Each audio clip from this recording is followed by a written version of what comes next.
Kasaragod youth Congress March സംഘർഷത്തിൽ കലാശിച്ചു. ഇപ്പോൾ പോലീസ് ജലപീരങ്കി പ്രയോഗിക്കുകയാണ്. പോലീസ് ഉദ്യോഗസ്ഥർക്കും അവിടെ ഈ സംഘർഷത്തിനിടെ പരിക്കേറ്റിട്ടുണ്ട്. യൂത്ത് കോൺഗ്രസ് സംസ്ഥാന അധ്യക്ഷന്റെ അറസ്റ്റിന് പിന്നാലെ ജില്ലകളിൽ ഓരോ ദിവസവും യൂത്ത് കോൺഗ്രസ് മാർച്ച് സംഘടിപ്പിച്ചിട്ടുണ്ട്. ഇന്ന് കാസർഗോഡ് ജില്ലയിലാണ് മാർച്ച് നടക്കുന്നത്. മാർച്ച് ആദ്യഘട്ടത്തിൽ തന്നെ സംഘർഷത്തിൽ കലാശിച്ചു. പോലീസ് പ്രവർത്തകരെ പിരിച്ചുവിടുന്നതിന് ജലപീരങ്കി പ്രയോഗിച്ചു. ബാരിക്കേഡുകൾ ഒരുക്കി പോലീസ് പ്രവർത്തകരെ തടഞ്ഞെങ്കിലും അത് ഭേദിച്ച് മുന്നോട്ട് കടക്കാൻ ശ്രമിക്കുന്നതിനിടെയാണ് പ്രവർത്തകരെ ജലപീരങ്കി ഉപയോഗിച്ച് പോലീസ് തടഞ്ഞത്. തത്സമയ ദൃശ്യങ്ങളാണ് കാസർഗോഡ് നിന്ന് കാണുന്നത്. അരുൺ പൂപ്പറമ്പ വിവരങ്ങൾ നൽകും. കാസർഗോഡ് അരുൺ, യൂത്ത് കോൺഗ്രസിന്റെ മാർച്ച് അവിടെയും SP ഓഫീസിലേക്കാണോ? എന്തൊക്കെയാണ് മറ്റു വിവരങ്ങൾ? ഓഫീസിലേക്കാണ് യൂത്ത് കോൺഗ്രസിന്റെ ജില്ലാ കമ്മിറ്റി പ്രതിഷേധ മാർച്ച് സംഘടിപ്പിച്ചത്. ആദ്യഘട്ടത്തിൽ മാർച്ച് സമാധാനപരമായിരുന്നു. ആദ്യഘട്ടത്തിൽ പ്രവർത്തകർ ബാരിക്കേഡ് മറിച്ചിടാൻ ശ്രമിച്ചു. പിന്നീട് ഉദ്ഘാടന പ്രസംഗം കഴിഞ്ഞതിന് ശേഷമാണ് സംഘർഷാവസ്ഥയിലേക്ക് നീങ്ങിയത്. നമ്മൾ ദൃശ്യങ്ങളിൽ കാണാം, ബാരിക്കേഡ് പ്രവർത്തകർ മറിച്ചിട്ടു.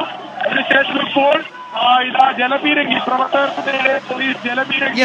രാഹുൽ മാങ്കൂട്ടത്തിലിന്റെ അറസ്റ്റിനു പിന്നാലെ ജില്ലകളിൽ യൂത്ത് കോൺഗ്രസ് ആഹ്വാനം ചെയ്ത SP ഓഫീസ് മാർച്ചിൽ ഇന്ന് കാസർഗോഡാണ് സംഘർഷമുണ്ടായിരിക്കുന്നത്.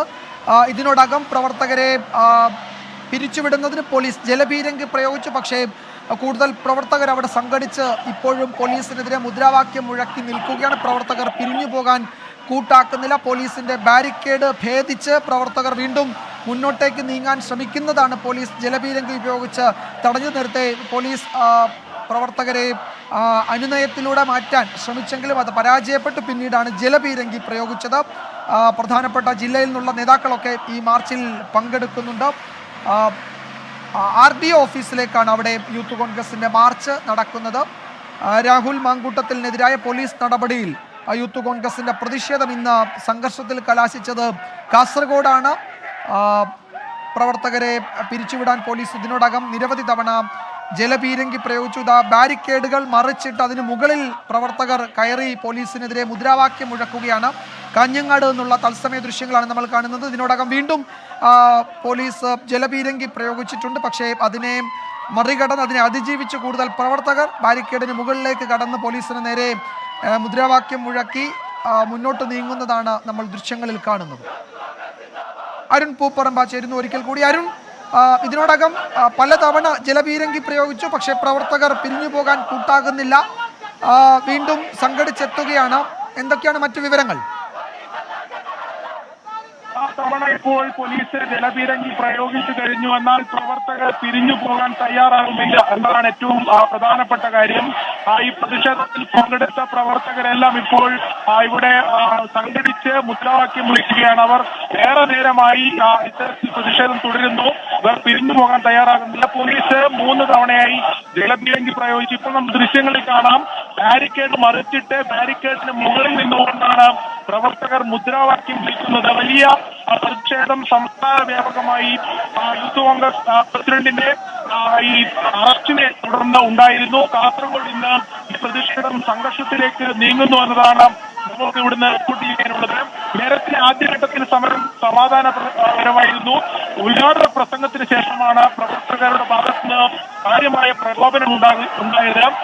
RDO ഓഫീസിന് മുന്നിൽ പോലീസ് സ്ഥാപിച്ച ബാരിക്കേഡ് പ്രവർത്തകർ നിഷ്പ്രയാസം മറിച്ചിട്ടു എന്നതാണ് ഏറ്റവും പ്രധാനപ്പെട്ട. അതിനുശേഷമാണ് പോലീസ് ജലപീരങ്കി പ്രയോഗിച്ചത്.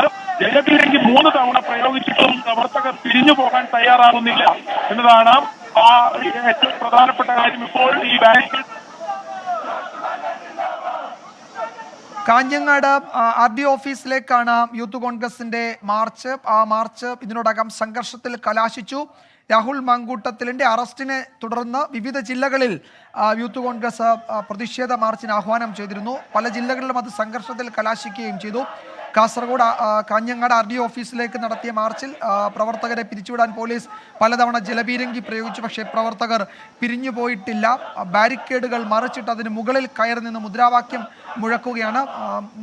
ജില്ലാ നേതാക്കൾ ഇടപെട്ട് പ്രവർത്തകരെ തിരികെ അയക്കുന്നുണ്ട്. കൂടുതൽ സംഘർഷത്തിലേക്ക് പോകാതെ പ്രധാനപ്പെട്ട നേതാക്കൾ തന്നെ ഇപ്പോൾ അതിൽ ഇടപെടുന്നുണ്ട്. അതാണ് ദൃശ്യങ്ങളിലുള്ളത്. ഇതിനോടകം പലതവണ പോലീസ് ജലപീരങ്കി പ്രയോഗിച്ച് പ്രവർത്തകരെ അവിടെ നിന്ന് മാറ്റാൻ ശ്രമിച്ചു. പക്ഷേ പ്രവർത്തകർ പിരിഞ്ഞു പോയിട്ടില്ല. ഈ ബാരിക്കേഡ് മറിച്ചിടുന്നതിനിടെയാകാം ഒരു പോലീസ് ഉദ്യോഗസ്ഥന് കൈക്ക് മുറിവേറ്റിട്ടുണ്ട്. കാസർഗോഡ് എന്നുള്ള ദൃശ്യങ്ങളാണ്. സമാനമായി ആലപ്പുഴയിലും നേരിയ സംഘർഷാവസ്ഥ രൂപപ്പെട്ടിട്ടുണ്ട്. ആലപ്പുഴയിൽ ഇന്ന് കളക്ട്രേറ്റ് മാർച്ചാണ് നടക്കുന്നത്. അവിടെയും സംഘർഷമുണ്ട്.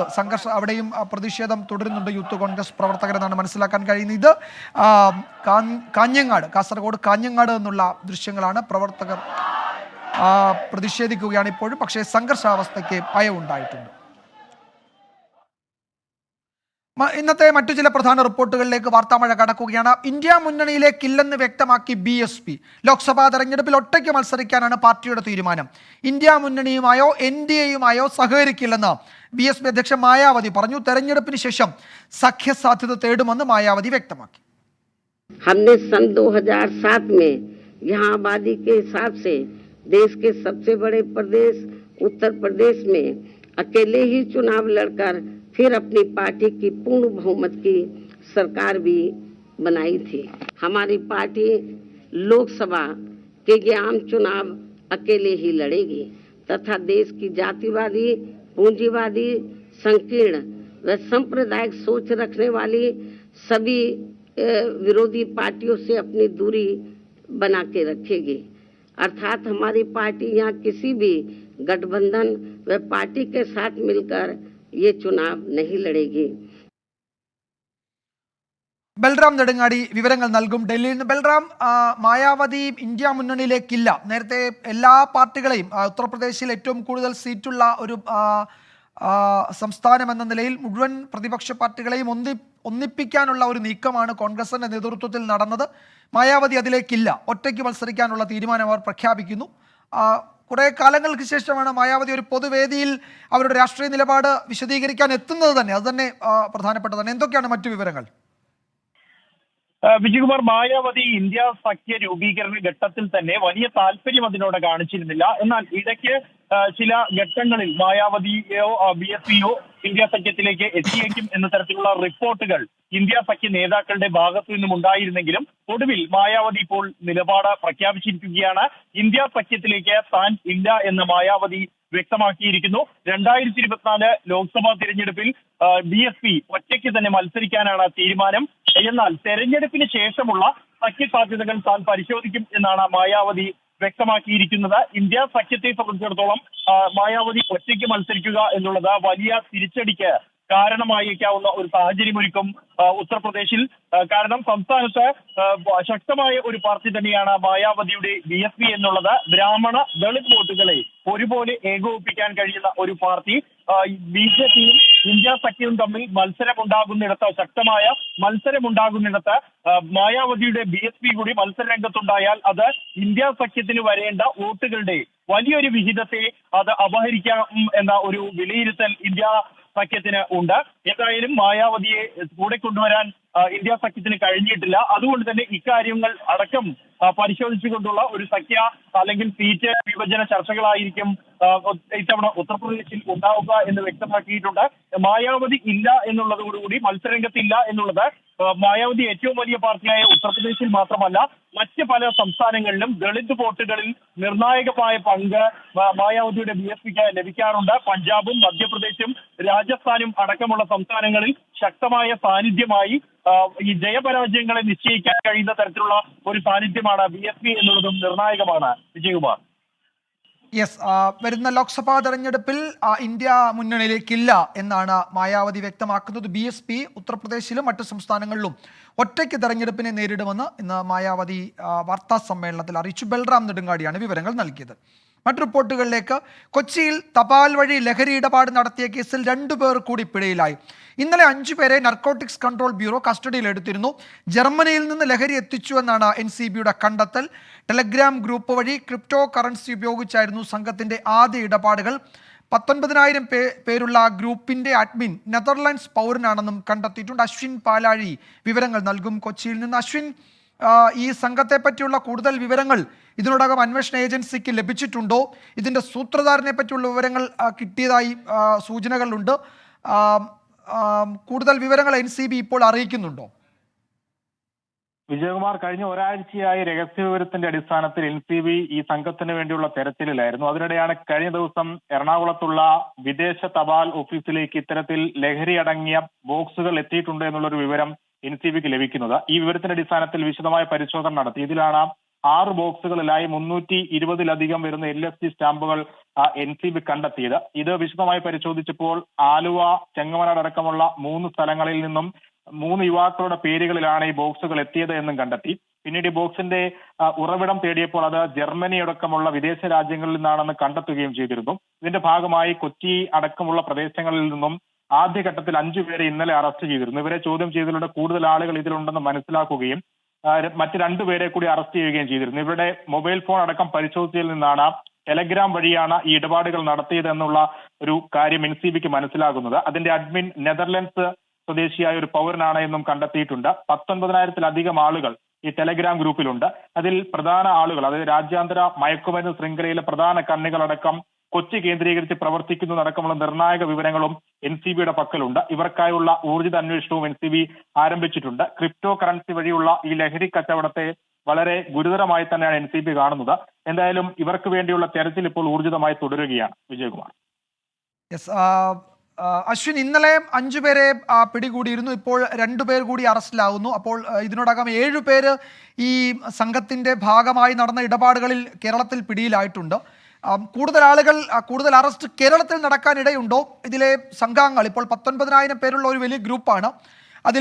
അതിലെ പ്രധാനികളൊക്കെ ലൊക്കേറ്റ് ചെയ്തിട്ടുണ്ടോ അന്വേഷണ ഏജൻസി? എന്തെങ്കിലും സൂചനകളുണ്ടോ? വിജയകുമാർ, ഈ ഇടപാടിന്റെ മുഖ്യ കണ്ണിയെ NCB കണ്ടെത്തിയിട്ടുണ്ട് എന്നുള്ളതാണ് നിലവിൽ ലഭിക്കുന്ന വിവരം. പക്ഷേ ഇയാളെ അറസ്റ്റ് ചെയ്തിട്ടില്ല. ഒപ്പം ഇന്നലെ അറസ്റ്റ് ചെയ്ത 5 പേരെ കോടതിയിൽ ഹാജരാക്കി രാത്രി തന്നെ റിമാൻഡ് ചെയ്യുകയും ചെയ്തിരുന്നു. മറ്റ് 2 പേർ ഇപ്പോഴും കസ്റ്റഡിയിൽ തുടരുകയാണ്. ഇവരിൽ 2 പേരിൽ ഒരാൾ ഇതുമായി ബന്ധപ്പെട്ട് ഏറെ അടുപ്പമുള്ള ആളാണ് എന്നുള്ളതാണ് NCB വൃത്തങ്ങൾ അറിയിക്കുന്നത്. എന്തായാലും ഈ അറസ്റ്റിലായ 7 പേരുടെയും യാതൊരു വിവരങ്ങളും പോലീസ് NCB പുറത്തുവിട്ടിട്ടില്ല എന്നുള്ളതും നിർണായകമാണ്. അതിന്റെ അർത്ഥം കൂടുതൽ ആളുകൾ ഈ സംഭവവുമായി ബന്ധപ്പെട്ട് വരും ദിവസങ്ങളിൽ അറസ്റ്റിലാകും എന്നുള്ളത് തന്നെയാണ്. ഇവരുടെ വിശദമായ വിവരങ്ങൾ കണ്ടെത്തുന്നതിനും അവരിൽ നിന്നും കൂടുതൽ വിവരങ്ങൾ ചോദിച്ചറിയുന്നതിനുമായാണ് ഈ 2 പേരെ ഇപ്പോഴും കസ്റ്റഡിയിൽ തുടരുന്നത്. ഏറ്റവും പ്രധാനപ്പെട്ട കാര്യം, ഈ നിലവിൽ കസ്റ്റഡിയുള്ള 2 പേരിൽ ഒരാൾ ഈ അന്തർദേശീയ ലഹരി മാഫിയയുടെ പ്രധാന കണ്ണിയാണ്. അതായത് കൊച്ചി അടക്കമുള്ള കേരളത്തിലെ പ്രധാന നഗരങ്ങളിലേക്ക് ഈ ഗുരുതര ലഹരി, മാരക ലഹരിയായ LSD സ്റ്റാമ്പും മറ്റ് പേര് കേട്ടിട്ടില്ലാത്ത ലഹരികളും അടക്കം കേരളത്തിലേക്ക് എത്തിക്കുന്നതിൽ പ്രധാന കണ്ണിയായ ആളാണ് ഒരാൾ എന്നുള്ളതാണ് ഏറ്റവും പ്രധാനപ്പെട്ട വിവരം. ശരി അശ്വിൻ, എന്തായാലും വലിയ ലഹരി ശൃംഖലയുടെ വിവരങ്ങളാണ് പുറത്തു വരുന്നത്. തപാൽ വഴി ലഹരി ഇടപാട് നടത്തിയ കേസിൽ ഇപ്പോൾ മൊത്തം 7 പേരാണ് പിടിയിലായിരിക്കുന്നത്. പക്ഷേ ഇതിൻ്റെ സംഘം ഇത് വിപുലമാണ്. 19,000 പേരുള്ള ഒരു വലിയ ഗ്രൂപ്പാണ് ഇതിന് പിന്നിൽ. അതിലെ മുഴുവൻ ആളുകളിലേക്കും അന്വേഷണം എത്തും എന്ന സൂചനയാണ് വരുന്നത്. അശ്വിൻ പാലാഴിയാണ് കൊച്ചിയിൽ നിന്ന് വിവരങ്ങൾ നൽകിയത്. മറ്റൊരു പ്രധാന റിപ്പോർട്ടിലേക്ക്. മുഖ്യമന്ത്രിയുടെ മകൾ വീണ വിജയൻ ഉൾപ്പെട്ട മാസപ്പടി വിവാദത്തിൽ സീരിയസ് ഫ്രോഡ് ഇൻവെസ്റ്റിഗേഷൻ ഏജൻസിയുടെ അന്വേഷണം ആവശ്യപ്പെട്ടുള്ള ഹർജി ഹൈക്കോടതി ഈ മാസം 24-ലേക്ക് മാറ്റി. കോർപ്പറേറ്റ് കാര്യ മന്ത്രാലയം അന്വേഷണം നടത്തുന്നുണ്ടെന്ന് കേന്ദ്ര സർക്കാർ ഹൈക്കോടതി അറിയിച്ചു. അന്വേഷണ ഉത്തരവിന്റെ പകർപ്പ് ഹാജരാക്കാനാണ് കോടതി കേന്ദ്ര സർക്കാരിന് നിർദ്ദേശം നൽകിയത്. അജീഷ് ജയകുമാർ വിവരങ്ങൾ നൽകും കൊച്ചിയിൽ നിന്ന്. അജീഷ്, ഈ ഹർജിയിൽ വിശദമായ വാദം കേൾക്കാൻ പോകുന്നതേ ഉള്ളൂ. എന്തൊക്കെയാണ് കേന്ദ്രം ഈ ഹർജി പരിഗണിക്കുന്ന ഘട്ടത്തിൽ ഇന്ന് ഹൈക്കോടതി അറിയിച്ചത്? വിജയകുമാർ, ഈ ഹർജിയുടെ ഒരു പ്രധാനപ്പെട്ട ഉദ്ദേശം, അതായത് കോട്ടയം ജില്ലാ പഞ്ചായത്ത് അംഗമായ ഷോൺ ജോർജാണ് ഈ ഒരു ഹർജി നൽകിയത്. അതായത് മുഖ്യമന്ത്രിയുടെ മകളായ വീണ വിജയന്റെ ഉടമസ്ഥതയിലുള്ള എക്സാലോജിക് കമ്പനി CMRL കമ്പനിയിൽ നിന്നും മാസപ്പൊടി വാങ്ങിയെന്നുള്ള ഇന്റർമെന്റ് സെറ്റിൽമെന്റ് ബോർഡിന്റെ കണ്ടെത്തലിനെ തുടർന്നായിരുന്നു ഈ ഹർജി നൽകിയത്. ഈ ഒരു കണ്ടെത്തലിനെ തുടർന്ന് ഇത് കേന്ദ്ര കോർപ്പറേറ്റ് കാര്യ മന്ത്രാലയത്തിന് കീഴിലുള്ള സീരിയസ് ഫ്രോഡ് ഇൻവെസ്റ്റിഗേഷൻ ടീം അന്വേഷിക്കണമെന്നായിരുന്നു ഈ ഹർജിയുടെ പ്രധാനപ്പെട്ട ആവശ്യം. ഈ ഹർജിയിലാണ് കേന്ദ്ര സർക്കാരിനോട് ഹൈക്കോടതി ഇന്ന് വിശദീകരണം ആവശ്യപ്പെട്ടത്. ഈ ഹൈക്കോടതിയിൽ മറുപടി നൽകിയ കേന്ദ്ര സർക്കാർ പറഞ്ഞത്, കഴിഞ്ഞ ദിവസം ഈ എക്സാലോജിക് കമ്പനിക്കെതിരെയും ഒപ്പം തന്നെ CMR, കൊച്ചിയിലെ കരിമണൽ കമ്പനിയായ CMRലെതിരെയും ഇതിൻ്റെ ഓഹരി ഉടമകളായിട്ടുള്ള KSIDCക്കെതിരെയും അന്വേഷണം പ്രഖ്യാപിച്ചിട്ടുണ്ട്. കോർപ്പറേറ്റ് മന്ത്രാലയത്തിൻ്റെ കീഴിലുള്ള തന്നെ 3-അംഗ സമിതിയെയും അന്വേഷിക്കാൻ നിയോഗിച്ചിട്ടുണ്ട് എന്നാണ് ഹൈക്കോടതി അറിയിച്ചത്. എന്നാൽ ഇതിൻ്റെ രേഖകളാണ് ഹൈക്കോടതി ഇപ്പോൾ ആവശ്യപ്പെട്ടത്. അതുടൻ തന്നെ ഹാജരാക്കാമെന്നും കേന്ദ്ര സർക്കാർ അറിയിക്കുകയായിരുന്നു. എന്തായാലും 3 ആഴ്ചയ്ക്ക് ശേഷം 24-ാം തീയതി ഈ ഹർജി വീണ്ടും പരിഗണിക്കാനായി മാറ്റിയിട്ടുണ്ട്. യെസ്, കോർപ്പറേറ്റ് കാര്യ മന്ത്രാലയം അന്വേഷണം നടത്തുന്നുണ്ട് എന്നാണ് കേന്ദ്ര സർക്കാർ കോടതിയെ അറിയിച്ചത്. അങ്ങനെയാണെങ്കിൽ അന്വേഷണ ഉത്തരവിന്റെ പകർപ്പ് ഹാജരാക്കണമെന്ന് കോടതി ഇന്ന് കേന്ദ്ര സർക്കാരിന് നിർദ്ദേശം നൽകുകയും ചെയ്തു. ഹർജി ഹൈക്കോടതി ഈ മാസം 24 മാറ്റിയിട്ടുണ്ട്. വിശദമായ വാദം അന്നായിരിക്കും ഹൈക്കോടതിയിൽ നടക്കുക. അജീഷ് ജയകുമാറാണ് വിവരങ്ങൾ നൽകിയത് കൊച്ചിയിൽ നിന്ന്. യൂത്ത് കോൺഗ്രസിന്റെ ആലപ്പുഴയിലെ മാർച്ചിൽ ഇപ്പോൾ സംഘർഷാവസ്ഥയുണ്ട്. ബാരിക്കേഡ് ഭേദിച്ച് പ്രവർത്തകർ മുന്നോട്ട് പോകാൻ ശ്രമിക്കുന്നുണ്ട്. പോലീസ് വലിയ സന്നാഹങ്ങളോടെ മാർച്ചിനെ നേരിടാൻ എത്തിയിട്ടുണ്ട്. നേരത്തെ നമ്മൾ കാഞ്ഞങ്ങാട് യൂത്ത് കോൺഗ്രസിന്റെ മാർച്ച് സംഘർഷത്തിലേക്ക് മാറിയത് കണ്ടു. ഇത് ആലപ്പുഴയിൽ നിന്നുള്ള ദൃശ്യങ്ങളാണ്. അവിടെ കൂടുതൽ പ്രവർത്തകർ എത്തിയിട്ടുണ്ട്. ബാരിക്കേഡ് ഭേദിച്ച് മുന്നോട്ട് പോകാൻ പ്രവർത്തകർ ശ്രമിക്കുന്നുണ്ട്. പോലീസ് അവിടെ സജ്ജമായി നിൽക്കുന്നുണ്ട്. മനീഷ് മഹിബാൽ വിവരങ്ങൾ നൽകും ആലപ്പുഴയിൽ നിന്ന്. മനീഷ്, ആലപ്പുഴയിൽ SP ഓഫീസിലേക്കാണോ കളക്ടറേറ്റിലേക്കാണോ ഈ മാർച്ച് നടക്കുന്നത്? കഴിഞ്ഞ ദിവസവും ആലപ്പുഴയിൽ വലിയ സംഘർഷാവസ്ഥയുണ്ടായിരുന്നു. എന്താണ് മറ്റു വിവരങ്ങൾ?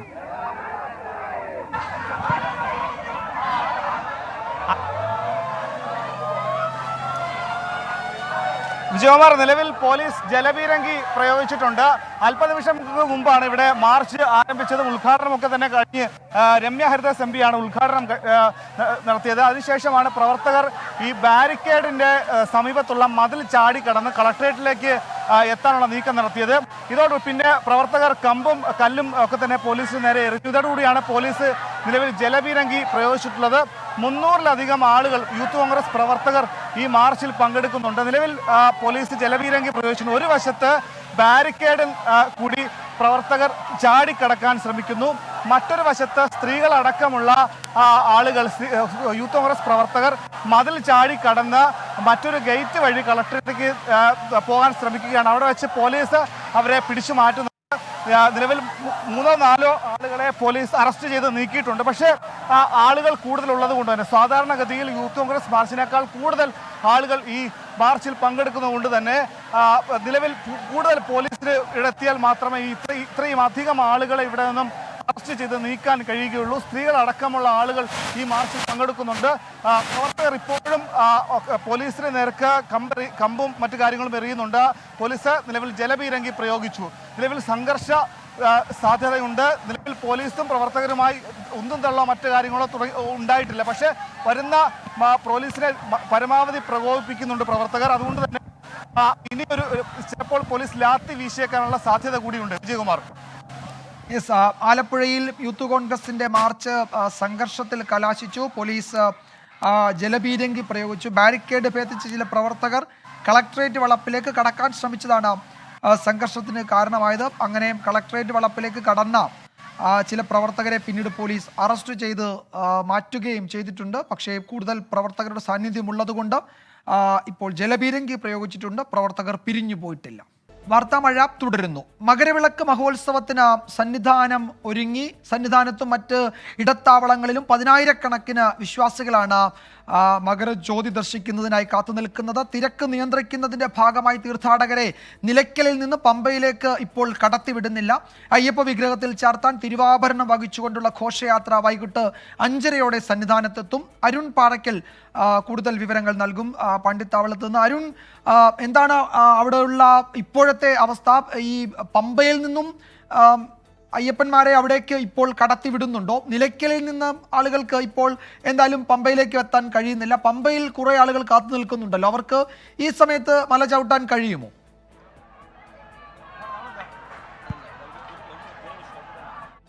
പണ്ടിത്താവളത്തെ ഒരു വ്യൂ പോയിന്റ് ആണ്. എന്തായാലും വിജയകുമാർ നേരത്തെ ചോദിച്ച ചോദ്യത്തിന്, അതായത് പമ്പയിൽ നിന്നുള്ള തീർത്ഥാടകരെ 11 മുതൽ ഇങ്ങോട്ട് സന്നിധാനത്തേക്ക് കയറ്റിവിടുന്നത് താൽക്കാലികമായി നിർത്തിവെച്ചിട്ടുണ്ട്. ഇവിടെയുള്ള തീർത്ഥാടകരുടെ എണ്ണം കൂടുതലായതുകൊണ്ടാണ് അത്തരത്തിലൊരു നടപടിയിലേക്ക് പോലീസും ദേവസ്വം ബോർഡും ഒക്കെ കടന്നിരിക്കുന്നത്.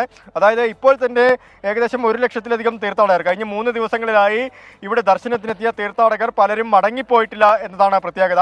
ഇങ്ങനെ പർണശാലകൾ കെട്ടി തമ്പടിച്ചുകൊണ്ട് അവർ ഇവിടെ താമസിക്കുന്ന ഒരു സാഹചര്യമാണ്. പണ്ടിത്താവളത്തെ വ്യൂ പോയിന്റിൽ മാത്രമാണ് ഇത്രയധികം തീർത്ഥാടകർ തമ്പടിക്കുന്നത്. ഇവിടെ നല്ല ചൂടുണ്ട്, ഈ സമയത്തൊക്കെ നല്ല വെയിലുണ്ട്, രാവിലെയുള്ള സമയങ്ങളിൽ നല്ല തണുപ്പാണ്.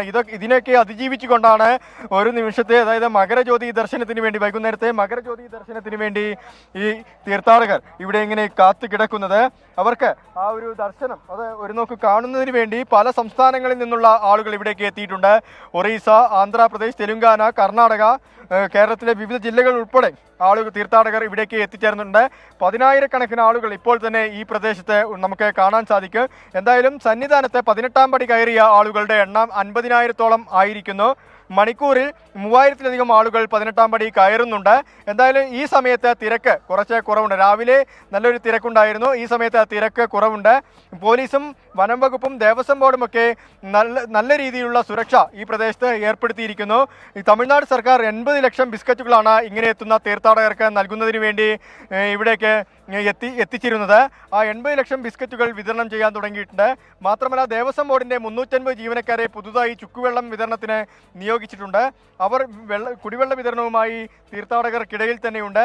2500-ലധികം പോലീസുകാരെ സന്നിധാനത്ത് സുരക്ഷയ്ക്കായി നിയോഗിച്ചിട്ടുണ്ട്.